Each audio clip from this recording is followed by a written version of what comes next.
Hello friends, this is Avnish. This is a continuation of mechanical property of fluid. In the previous lecture, we discussed viscosity. In this lecture, we are going to discuss Stokes law and some problem. Okay, so let's begin. देखो, सबसे पहली बात है कि अगर मान लो कि ये लिक्विड है, अगर मैं रिवर की बात करूं तो ठीक है, और इसके ऊपर क्या है, एक बोट है. क्या है? बोट. ठीक है. ये पहले समझो कि ये स्टिल वाटर कैसा है? स्टिल वाटर मतलब रुका हुआ पानी भैया. Still water. अगर ये रुका हुआ पानी है तो अगर ये जो मेरा बोट है, इसको मैं लिख देता हूं बोट. बोट को मैं अगर इधर को चलाना चाहता हूं, जब मैं बोट को इधर चलाना चाहता हूं तो बताओ ये जो लिक्विड है, लिक्विड ये इस पर कोई फोर्स लगाएगा? क्या? कौन सा फोर्स लगाएगा? Viscous force. अब मैं उसको विस्कस बोलूं ना क्योंकि फ्रिक्शन तो लगाएगा, ठीक है. उस फ्रिक्शन का क्या नाम? विस्कस फोर्स है. अच्छा, अगर मैं यहाँ पे थोड़ा सा तुम लोग को बताऊं जानकारी के लिए, तो विस्कस फोर्स की जो हम लोग बात की थी वो क्या कहते हैं? फ्लूइड के लेयर में जो फोर्स लगता है, फ्लूइड के लेयर में फ्रिक्शन फोर्स. क्यों जी? Friction force. बट अगर यहाँ पे बात करें तो ये क्या है? ऊपरी तरह लेयर है. सुनो, लिक्विड का तो ऊपर का लेयर है ही, लेकिन साथ में वो किसके साथ फ्रिक्शन कर रहा है? बोट क्या है? रिजिड बॉडी है. तो यहां पर किस कौन दो लेयर आ गया? एक पहला आया रिजिड बॉडी और दूसरा क्या आ गया? Water surface. ये क्या है? Water surface. क्यों जी? Water surface. और हम लोग जो अभी तक विस्कोसिटी पढ़े थे वो तो पढ़े थे लिक्विड के बीच में क्या? फ्रिक्शन. लेकिन यहाँ पे तो लिक्विड है ही नहीं, यहाँ पे तो सॉलिड और लिक्विड आ गया. तो यहाँ पे कैसे इसको डिफाइन करेंगे? तो ये थोड़ा कॉम्प्लिकेटेड हो जाता है, ठीक है. इसीलिए हम लोग कहते हैं कि जनरली आमतौर पर कि ये हम लोग विस्कस की तरह ट्रीट कर लेंगे. मतलब कि जो इसका सरफेस है सॉलिड का, अब मैं ऐसा बोलूं कि frictional force between solid and liquid, we generally इसको विस्कस ही कहेंगे. ठीक है, समझ में आया? सॉलिड लिक्विड के बीच में जो फोर्स लगे इसको क्या कहेंगे? विस्कस ही फोर्स कहेंगे. ठीक है. अच्छा, ये तो हो गया कि सरफेस लिक्विड का हो और सरफेस किसका हो? सॉलिड का हो. क्या हो अगर लिक्विड के अंदर सॉलिड क्या हो? गिर जाए. क्या हो कि लिक्विड के अंदर क्या सॉलिड गिर जाए तो सॉलिड नीचे से जाएगा. ठीक है. अब यही थ्योरम जो बोलते हैं इसको बोलते हैं स्टोक्स थ्योरम. ठीक है. अब हम लोग इसी की बात करेंगे. विस्कोसिटी कल के लेक्चर में खत्म हो गया था. ये थोड़ा सा मैं तुम लोग को बता दिया कि अगर कोई भी सॉलिड का सरफेस और लिक्विड के सरफेस के बीच में जो फ्रिक्शनल फोर्स लगेगा उसको हम विस्कस की तरह ही ट्रीट करेंगे. लेकिन क्या हो जब एक रिजिड बॉडी या सॉलिड किसी लिक्विड के अंदर गिर जाए, तो उसको डिफाइन करते हैं हम लोग स्टोक्स थ्योरम से. ठीक है, आइए देखते हैं. स्टोक्स थ्योरम का आपका कोई प्रूफ नहीं बताया जाएगा, केवल उसका जो फॉर्मूला वही बताया जाएगा, क्योंकि स्टोक्स थ्योरम प्रूफ करना बहुत ही टफ है. ठीक है. वो जनरल 11th क्या थोड़ा हायर क्लास पे भी उसको प्रूफ नहीं किया जाता, केवल उसका हम लोग फॉर्मूला देखेंगे वो क्या है. ठीक है, स्टोक्स थ्योरम. तो स्टोक्स थ्योरम कब अप्लाई करना जी? जब कोई भी सॉलिड वाटर के अंदर गिर जाए. हाँ, जैसे देखो ये मेरा सॉलिड है और लिक्विड है. अब इसके अंदर कोई एक बॉल क्या हो? गिर रही हो. बॉल क्या हो? गिर रही हो. तो स्टोक्स थ्योरम क्या होता है?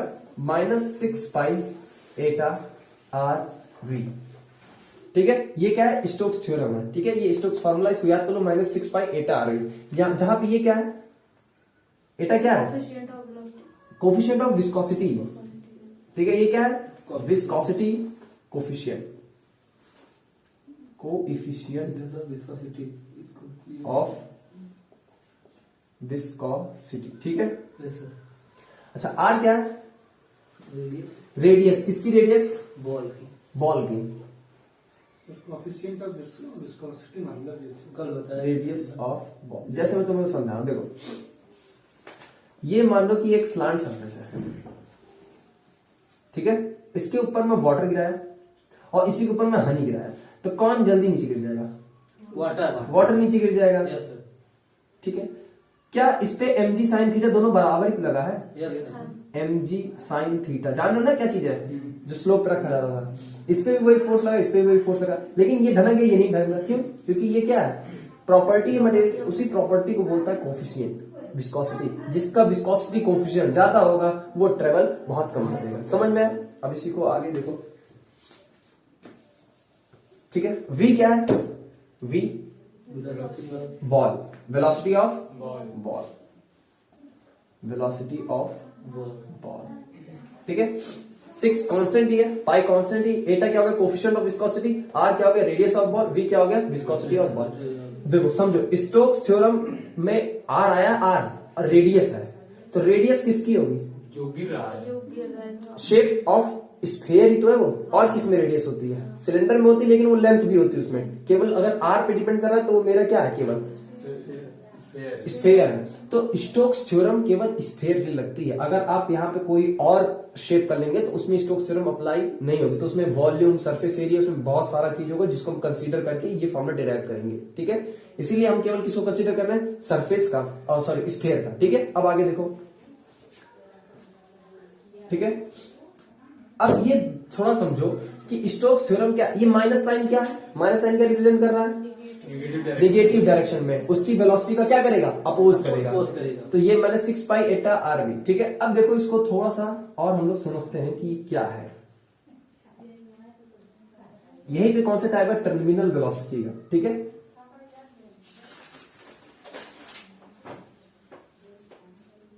मानो ये क्या है? कोई बॉल है, ठीक है। ये बॉल ऐसे लिक्विड में जलती हुई चली जा रही है, चलती हुई चली जा रही है। नीचे कौन सा फोर्स लग रहा है? mg, gravity. mg, अच्छा।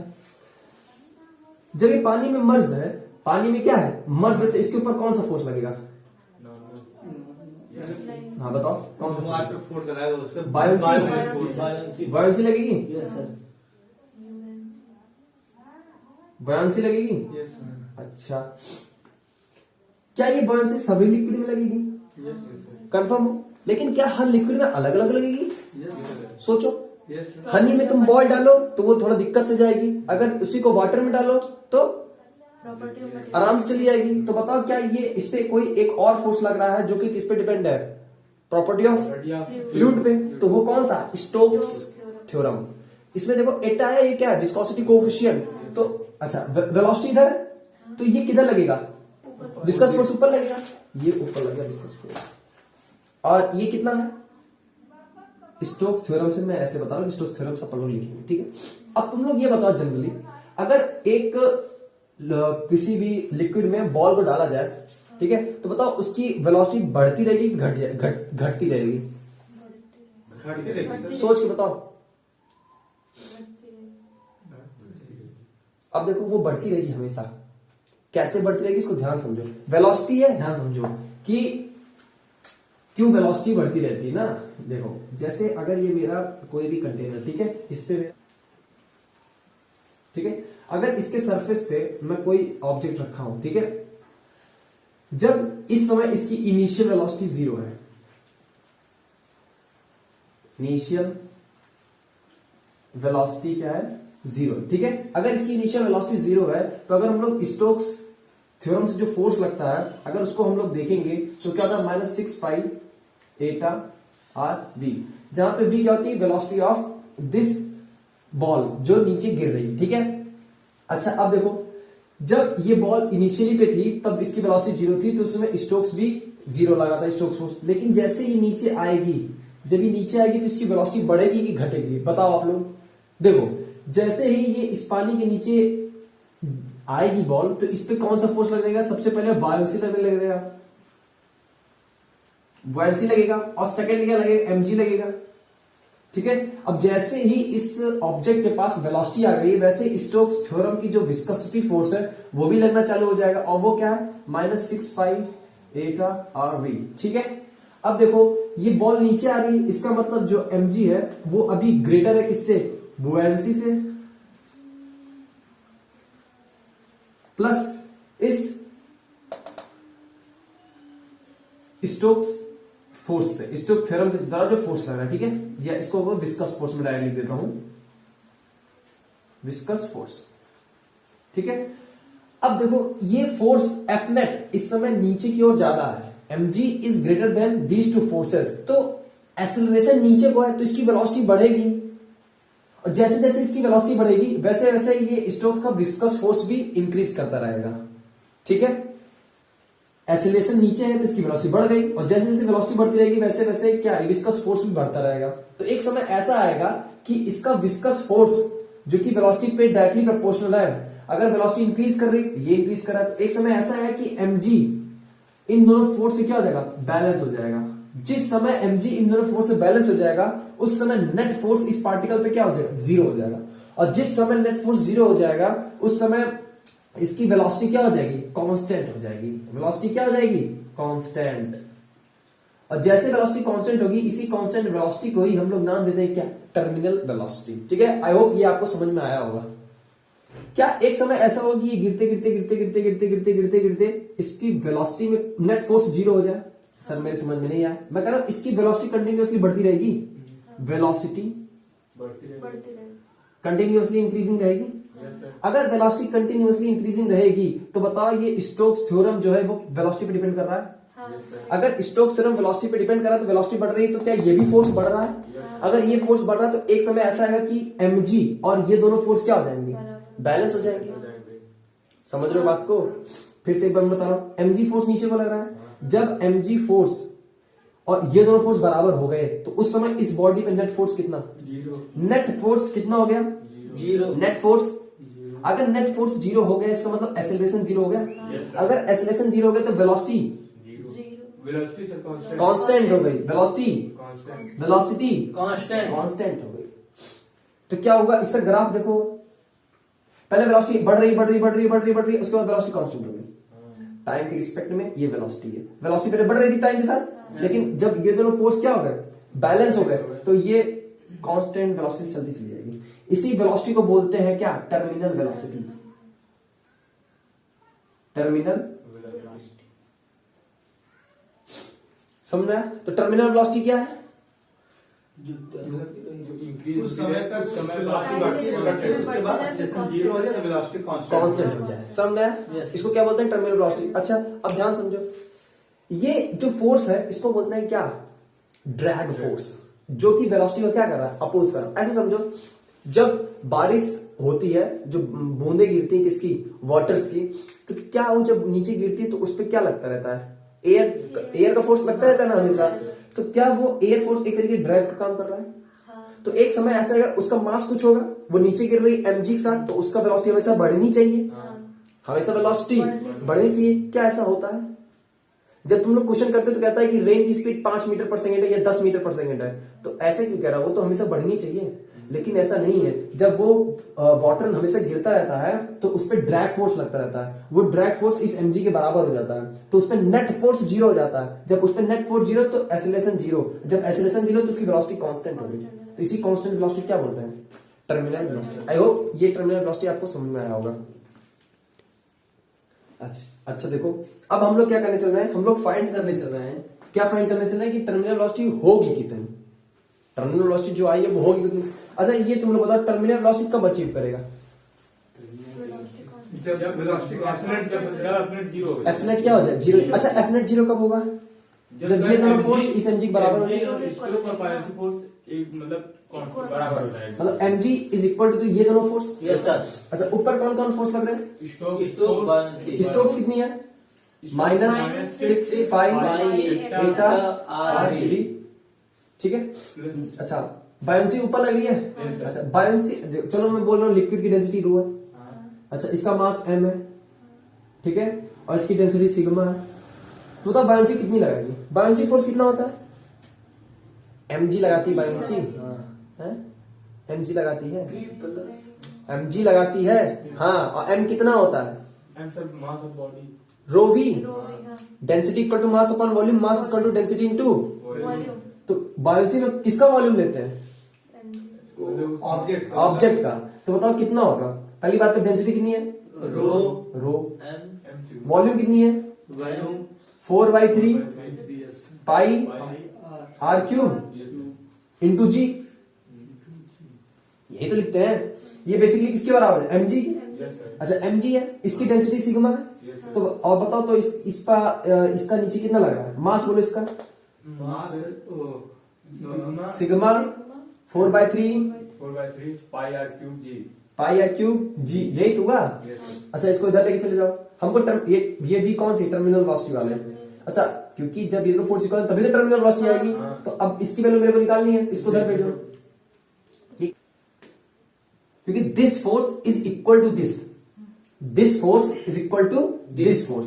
तो चलो अब मुझे को वेलोसिटी निकालनी वीटी, तो वीटी कैसे आएगी, एक VT को एक तरफ लोगे, बाकी सब बाकी उधर भेजते हैं। चलो बोलो 6 pi eta R VT is equal to sigma 4/3 pi R cube G, common ले लेते हैं।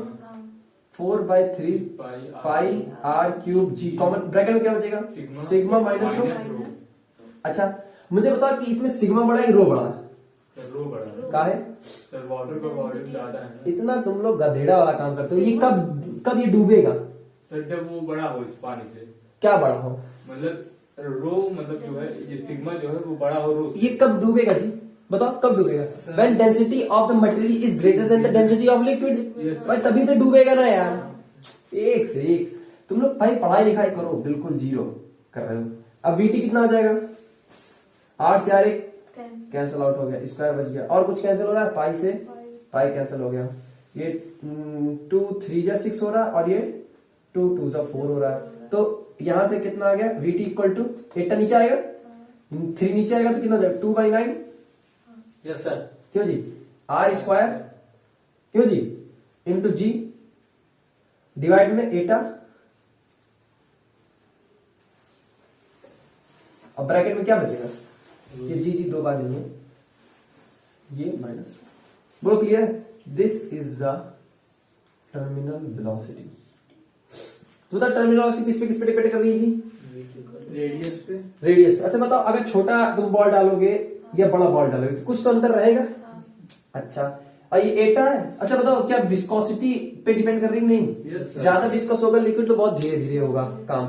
सिग्मा क्या है, इसकी डेंसिटी, अगर इसकी डेंसिटी बहुत ज्यादा तो बहुत तेजी से साथ जाएगा, अगर इसकी डेंसिटी बहुत कम है तो ये धीरे धीरे जाएगा। ये सब आ गया, लेकिन वेलोसिटी कंटिन्यूअसली बढ़ती रहेगी, क्योंकि देखो यार जब तक देखो ये टर्मिनल वेलोसिटी का कॉन्सेप्ट कब आ रहा है, जब ये दोनों फोर्स इक्वल हो जा रहे हैं। अच्छा ये पहले डोमिनेंट था कि ये दोनों, अगर ये दोनों डोमिनेंट होते तो ये बाहर भागता, लेकिन ये डोमिनेंट है तो फोर्स इधर लग रहा है, एक्सीलरेशन इधर है, तो वेलोसिटी इधर बढ़ रही है नहीं बढ़ रही यार, समझ रहे हो ना बात को। Yes, sir. ठीक है, अब ये मेरी आ गई टर्मिनल वेलोसिटी का इक्वेशन। ठीक है।